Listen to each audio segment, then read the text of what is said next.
संसद के मॉनसून सत्र के पहले दिन देश के 15वें राष्ट्रपति के लिए चुनाव संपन्न हुए। एनडीए की उम्मीदवार द्रौपदी मुर्मू और यूपीए के उम्मीदवार यशवंत सिन्हा के बीच के मुकाबले में संसद और देश के सभी राज्यों की विधानसभाओं में वोटिंग हुई। संसद भवन के कमरा नंबर 63 में 6 पोलिंग बूथ बनाए गए, जिनमें से एक बूथ विकलांग लोगों को ध्यान में रखकर बनाया गया। वोटिंग की गोपनीयता बनाए रखने के लिए बैलेट पेपर सीरियल नंबर के बजाय रैंडम तरीके से दिए गए। अब वोटों की गिनती 21 जुलाई को होगी और अगले राष्ट्रपति का शपथ ग्रहण 25 जुलाई को होगा। द्रौपदी मुर्मू की उम्मीदवारी का जब ऐलान हुआ था, तब एनडीए के पास इलेक्टोरल कॉलेज के 49% वोट ही थे, जो बहुमत से कुछ कम थे। लेकिन बीजेपी ने कई और पार्टियों को साथ लाकर वोटिंग के दिन मतों का आंकड़ा 62% के पार कर लिया था। मतलब ये कि द्रौपदी मुर्मू का राष्ट्रपति बनना लगभग तय है। जीत होने पर मुर्मू आदिवासी समुदाय से ताल्लुक रखने वाली भारत की पहली राष्ट्रपति होंगी। चर्चा ये भी है कि चुनाव में विपक्ष की तरफ से जमकर क्रॉस वोटिंग हुई, जिससे मुर्मू की जीत का अंतर और भी बढ़ सकता है। कई पत्रकारों ने सूत्रों के हवाले से ट्वीट किए कि यूपी में सपा के विधायक टूटे, वहीं महाराष्ट्र और मध्य प्रदेश और ओडिशा जैसे राज्यों से भी क्रॉस वोटिंग की खबर है। राष्ट्रपति के चुनाव में कोई भी पार्टी व्हिप जारी नहीं कर सकती। अगर कोई सांसद या विधायक अपनी स्वेच्छा से वोट देता है तो उस पर दल बदल विरोधी अधिनियम के तहत कार्रवाई नहीं हो सकती। अधिनियम नहीं, कानून, माफ करिएगा। अब कितने विधायकों और सांसदों ने क्रॉस वोट किया है, ये 21 जुलाई के दिन गिनती के बाद और साफ हो जाएगा। दूसरी तरफ प्रधानमंत्री मोदी की मौजूदगी में उपराष्ट्रपति के पद के लिए आज जगदीप धनखड़ ने नामांकन किया। धनखड़ हाल तक पश्चिम बंगाल के राज्यपाल थे।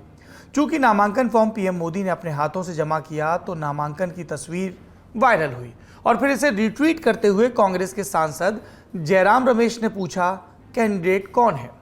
इनके ट्वीट पर बीजेपी सांसद निशिकांत दुबे ने पूर्व राष्ट्रपति हामिद अंसारी के नामांकन के वक्त की फोटो पोस्ट कर दी, जिसमें सोनिया गांधी उनका नामांकन पत्र जमा कर रही थी। सोशल मीडिया पर छिड़ी लड़ाई से इतर जगदीप धनखड़ के मुकाबले विपक्ष ने मार्गरेट अल्वा को अपना उम्मीदवार बनाया है। नाम के ऐलान के साथ ही मार्गरेट अल्वा ने कांग्रेस पार्टी से इस्तीफा दे दिया। वो इससे पहले 5 बार सांसद रह चुकी हैं, 4 बार राज्यसभा और 1 बार 1999 में लोकसभा। इसके अलावा वो गोवा, गुजरात, उत्तराखंड और महाराष्ट्र जैसे राज्यों की राज्यपाल भी रह चुकी हैं। देश के अगले उपराष्ट्रपति का चुनाव 6 अगस्त को होना है। यहाँ अकेले बीजेपी के पास ही अपने उम्मीदवार को जिताने के लिए पर्याप्त मत हैं। साथियों के मत से उसे बढ़त मिलेगी। उपराष्ट्रपति के चुनाव में सिर्फ राज्यसभा के चुने हुए और मनोनीत और इसके अलावा लोकसभा के निर्वाचित सांसद यानी सांसद ही वोट डालते हैं। इसमें राष्ट्रपति चुनाव की तरह विधानसभा के कैंडिडेट उपराष्ट्रपति के चुनाव में विधानसभा के जो विधायक है, माफ करिएगा, वो वोट नहीं डालते हैं। दूसरी सुर्खी की तरफ बढ़ते हैं। आपके घर की जरूरत से जुड़ी कई चीजें महंगी होने जा रही हैं। देश भर में सोमवार यानी आज से जीएसटी में बदलाव लागू हुए, जिसका सीधा असर हमारी और आपकी जेब पर पड़ने वाला है। केंद्र सरकार की अधिसूचना के अनुसार 18 जुलाई से प्री पैक्ड प्रोडक्ट पर 5% का जीएसटी और वसूला जाएगा। नए नियम के तहत सभी कंपनियों ने अपने प्रोडक्ट के रेट भी बढ़ा दिए हैं। उनसे कहा गया है कि वो अब एमआरपी में 5% जीएसटी को जोड़कर चलें। अब दूध, दही, छाछ, पनीर, लस्सी, शहद, सूखा मखाना, सोयाबीन और मटर जैसे पैक्ड आइटम पर 5% जीएसटी लगेगा। इसके अलावा पैकेट वाले आटे, चावल, सूजी और मैदा के दाम भी बढ़ने तय हैं। इससे पहले कभी भी नरेंद्र मोदी सरकार ने दाल, चावल, आटा, दूध, दही जैसी चीज़ों पर टैक्स नहीं लगाया था। इसके साथ ही 5,000 रुपये से अधिक किराए वाले अस्पताल के कमरों पर भी जीएसटी देना होगा। 1,000 रुपये प्रतिदिन से कम किराए वाले होटल कमरों पर 12% की दर से कर लगाने की बात कही गई है। सरकार के इस फैसले के बाद विपक्ष ने उसे निशाने पर लिया। राहुल गांधी ने ट्वीट कर लिखा, हाई टैक्स नो जॉब। दुनिया की सबसे तेजी से बढ़ती अर्थव्यवस्थाओं में से एक को कैसे नष्ट किया जाए, इस पर भाजपा की मास्टर क्लास। इसके अलावा कई नेताओं ने पीएम मोदी के पुराने बयान को भी खूब वायरल किया, जिसमें वो आटा, दाल, गेहूं आदि पर टैक्स न होने के लिए अपनी सरकार की तारीफ कर रहे थे और पुरानी सरकारों को कोस रहे थे। अगली सुर्खी, ऑल्ट न्यूज के को फाउंडर और फैक्ट चेकर मोहम्मद जुबैर को आज सुप्रीम कोर्ट में बड़ी राहत मिली। यूपी में हुई 6 एफआईआर को रद्द कराने के लिए जुबैर सुप्रीम कोर्ट पहुंचे थे। कोर्ट ने जुबैर को राहत देते हुए यूपी पुलिस को उनके खिलाफ 5 एफआईआर पर कोई भी कार्रवाई नहीं करने का आदेश दिया। सीतापुर के एक मामले में जुबैर को पहले ही जमानत मिल चुकी है।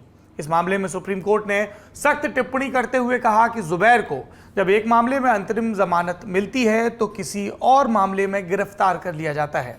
कोर्ट ने कहा कि हम बुधवार को अंतरिम जमानत याचिका पर सुनवाई करेंगे, तब तक उनके खिलाफ कोई नया दंडात्मक कदम नहीं उठाया जाना चाहिए। सुप्रीम कोर्ट ने कहा कि सभी एफआईआर की सामग्री एक जैसी लगती है। जिस वक्त उन्हें दिल्ली और सीतापुर में जमानत मिली, वो एक अन्य मामले में गिरफ्तार कर लिए गए। ये दुष्चक्र परेशान करने वाला है। जुबैर की याचिका पर सुप्रीम कोर्ट ने यूपी पुलिस को नोटिस जारी किया है। साथ ही सॉलिसिटर जनरल को इस मामले में सहायता करने के लिए कहा है। यूपी सरकार की तरफ से सॉलिसिटर जनरल तुषार मेहता पेश हुए। उन्होंने कहा, मुझे अभी तक याचिका देखने का मौका नहीं मिला है। जबकि जुबैर की तरफ से कोर्ट में वरिष्ठ वकील वृंदा ग्रोवर पेश हुई थी। उन्होंने कोर्ट से अंतरिम जमानत की मांग की। इस पर जस्टिस चंद्रचूड़ ने कहा, मामले को आज सुनवाई के लिए सूचीबद्ध नहीं किया गया। अब अगली सुनवाई 20 जुलाई को होगी। अगली सुर्खी, भारत में मंकी पॉक्स के दूसरे केस की पुष्टि हुई है। यूएई से केरल के कुन्नूर लौटे 31 साल के व्यक्ति में जांच के बाद मंकी पॉक्स का पता लगा। वो 13 जुलाई को भारत लौटे थे। मंकी पॉक्स की पुष्टि के बाद उन्हें आइसोलेशन में रखा गया है। साथ ही जो लोग उनके संपर्क में आए उन्हें भी ऑब्जर्वेशन में रखा गया है। इसके बाद केरल सरकार ने 14 जिलों में अलर्ट घोषित किया है। बताया जा रहा है कि जिस व्यक्ति में मंकी पॉक्स पाया गया उनके संपर्क में 11 लोग आ चुके थे, इसलिए एहतियात के तौर पर यह कदम उठाए गए हैं। मंकी पॉक्स संक्रामक बीमारी है। इसके सिम्टम्स स्मॉल पॉक्स जैसे ही होते हैं। तेज बुखार के साथ शरीर में दाने और चकत्ते पड़ने लग जाते हैं, इसलिए सावधानी जरूरी है।